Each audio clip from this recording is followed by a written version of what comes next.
Hey everyone, it's Vivi and welcome back to another Ratchet & Clank video. I love Ratchet & Clank, folks. We know, Vivi. Your channel covers a lot of Ratchet & Clank. Yep, you're right about that one. So I will keep on doing so and make you all happy. Ratchet & Clank has gone through different phases, from gameplay to actual story direction. Brian Algier from Insomniac Games describes the major transitioning of Ratchet & Clank as platformer with shooting to shooting with platformer. This was explained during a GDC panel in 2018. Now the purpose of today's video is not to dive deep into the mechanics and different style of gameplay. That's not what I want to do. Rather, I want to focus on the general feel of the story. Basically compare the originals on PS2 to the future Saga and onward. And basically what I like about both. The classic Ratchet & Clank games, you know, the PS2 era, compared to the PS3 one, well, the major change is how the story was developed. The future Saga delves into the background of our duo. Narrative had a bigger role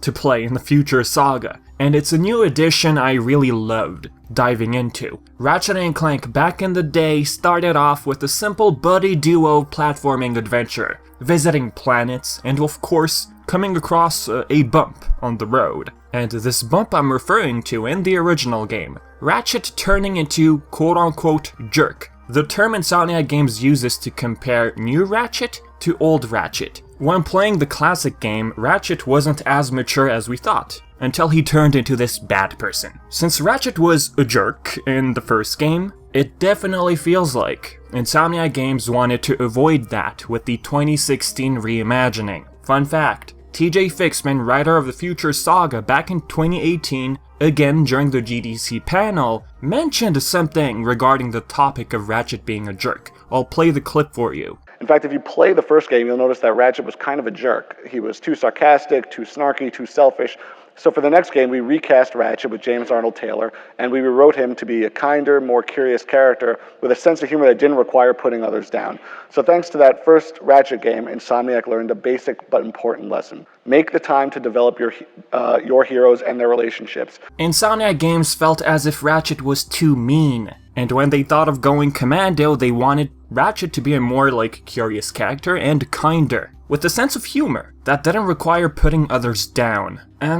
I don't know how all of you feel about that statement from TJ Fixman, but growing up, playing Ratchet & Clank, I always saw Ratchet, the jerk, as him simply going through a phase, you know, him maturing with time. How old was he exactly? Apparently he was 15 in the first game, but other people from Insomniac have been saying 17 or 16 even, from what I've been hearing. But the point is, I feel Ratchet was young enough in the first game to be rude like that towards Clank. That to me justifies his attitude, despite Insomniac Games not liking the way Ratchet acted. Classic Ratchet & Clank started off with Ratchet not necessarily wanting to be a hero. There's a difference between that one and the Reimagining. In the classic, he had a poster of Quark in his room. Was he happy when meeting Quark? Yes, but he didn't have the intent to become a hero. He was simply young, exploring, and slowly started realizing that Clank is his friend. Someone who he's never had a close relationship with. I mean, going with the classic timeline, we have no idea how Ratchet raised himself on Veldin. As he got older, 1 year later, going commando, Ratchet and Clank are bored, and they suddenly get teleported.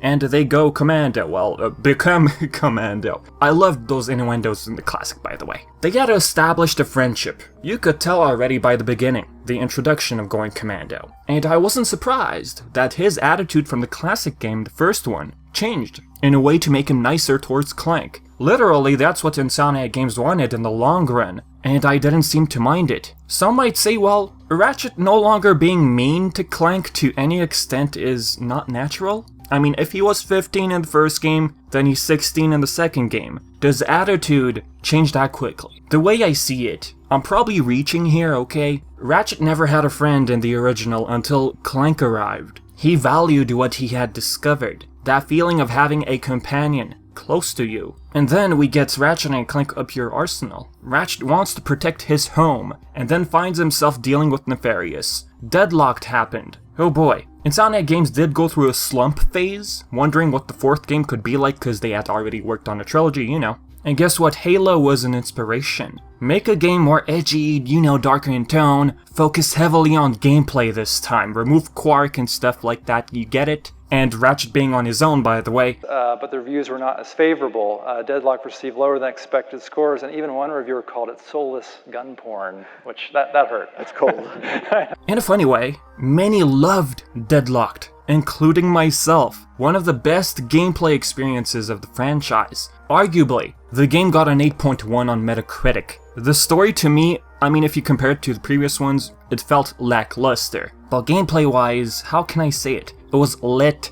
I don't know what better word to use to describe the gameplay. But yeah, story-wise, I'd say it was the weakest out of the PS2 era of games by Insomniac Games. Ratchet & Clank-wise. You can tell Deadlocked by nature was heavily gameplay-focused, rather than story. And now, comparing the classic Saga to the future one, obviously story took a huge step. Under a Ratchet & Clank video which appears in everyone's recommended these days, a programmer of Ratchet & Clank 1 and 2 shared a long comment mentioning his involvement. I'm not going to read the whole paragraph, only part of it. I do remember being told that story wasn't important at all, and that I shouldn't worry about it. So it is surprising that our story for the original game actually is as deep as you say. I remember being upset at the setup for story for the second game, and actually submitting my own story that didn't get used. He even shared the story he's referring to he submitted back then. You can find it in the comments section below of that video. The thing about the past games? Mike Stout replied to me on Twitter after asking him a question regarding the writers. 1 and 2 were written by our lead animator Oliver Wade and character artist John Lally. 3 was the first time we had a dedicated writer, which the name is unknown, but the idea is there. Staff members basically wrote the original Saga, and managed to make one heck of a memorable trilogy. Also, Brian Hastings from Insomniac Games on Reddit even pointed out that back then, the team wrote the story. Most games, of course, have staff writing it, as Stout pointed out on Twitter. Insomniac Games took a leap of faith. We went from a buddy duo exploring planets to a buddy duo exploring planets with a dose of background lore. Humor of the Future Saga felt less crude than the originals in my opinion, but for me it still worked out. Some people much prefer the style of humor of the PS2 Saga. It was funny, I have to admit. My daughter tells me you're a man who's good with his hands, Ratchet. Sir, I swear I never... But if we're talking about a complete drying and humor, taking your hair dryer and going all like...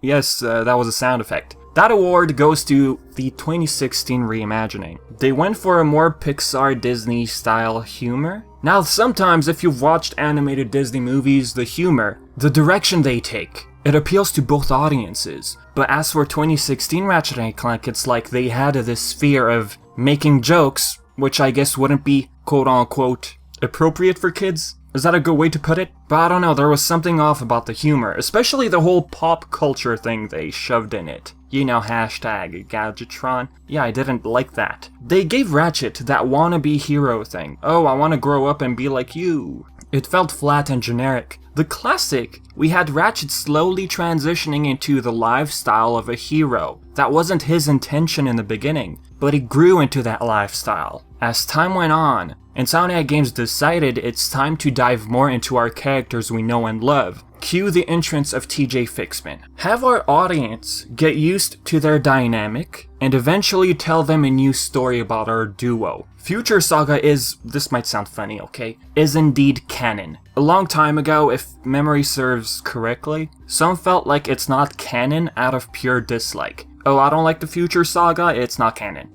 I'm not trying to base this as a fact, I'm just going off my memory here. A Crack in Time references Deadlocked, by the way. Nefarious, how he was stuck on an asteroid until he found the Fongoids. Yeah, that thing. A Crack in Time. It's a beautiful, stunning game. It still holds up. Ratchet meeting one of his race. Azimuth. Whoever knew Ratchet would meet his own race? Okay, wait, there's Angela Cross, but back then, Insomniac Games didn't have the intention of, introducing another Lombax to Ratchet. So let's not talk about Angela right now. Hey, if you guys want to use a hashtag, why not hashtag bring back Angela? Back to the point. The team along with TJ Fixman went so far as to write a canon comic book. It's really hard to find it these days. If you find it on Amazon or eBay, it'll be very expensive. The events of this book take place after A Crack in Time and before All for One. The story gets really deep at one point. If you haven't read the comics, okay, I'll put in spoilers. Just skip to the timestamp you see. Ratchet thinks back to Alistair's death and has this sense of guilt in him. By the way, Sasha is in the comics, bridging a connection to the PS2 Saga, if you were ever in doubt. Story was very important for the future Saga. Would you have imagined a comic book for the PS2 Saga if story wasn't quote-unquote necessary, going by the quote from before? I mean, Clank got his backstory as well. The team felt like it was time for Ratchet to discover that there's more to Clank than he ever thought. I mean, if you met someone and spent time together, wouldn't you at one point be curious about their background? I mean, well, if you're dating someone, usually knowing their background is done straight up early on. I mean, you don't want to date a crazy person, right? But going with the Ratchet and Clank timing and its logic, I felt it was indeed time to dive deeper into their backgrounds. Even Nefarious, at the end of All for One, a small part of him wants to remember what friendship is about. Evil is not born, it's created, so they say. Quark the bully, what we saw in Up Your Arsenal, to Quark working with Nefarious, to Nefarious actually helping Quark, to Nefarious being the bad guy again. This is Nefarious at the end of the day, but that small ounce of his good side, which he hid deep down, is one of the things I enjoyed about the story of All for One. Heck, Ratchet looks for Clank in both Quest for Booty and A Crack in Time. It shows how much of a closeness and friendship these two have built over the years. When it was time for Clank to choose his fate, caretaker or go back to Ratchet, he went back to Ratchet until, according to A Crack in Time's cutscene, obviously, Ratchet finds his own race. This scene, this writing, reminds me of how at one point in your life, it's time to let that person go. That person who's been very close to you all your life. They want to pursue their dream. You have to let them go. Ratchet was willing to let go of Clank despite his feelings of sadness in this scene. When he's about to leave, he's matured in a way that he shouldn't depend on Clank. And clearly he didn't act in a way where he needed Clank. Like, hey, Clank, don't leave, I can't live without you. Nothing, he just told Clank, take care. I mean, would 15-year-old Ratchet have done the same thing? Curious about that, what do you think? Okay, Vivi, going by your logic, when Clank joins Ratchet, that makes Ratchet immature, right? Because he's with Clank again? No. Clank made the decision to go back to Ratchet. Ratchet made the decision to leave Clank. At the end of the day, they both made their own decisions, and Ratchet, when Clank came back, he accepted his decision. So back to All for One, Quark, Nefarious, and Ratchet working together. In what world and dimension would this ever have happened? You tell me.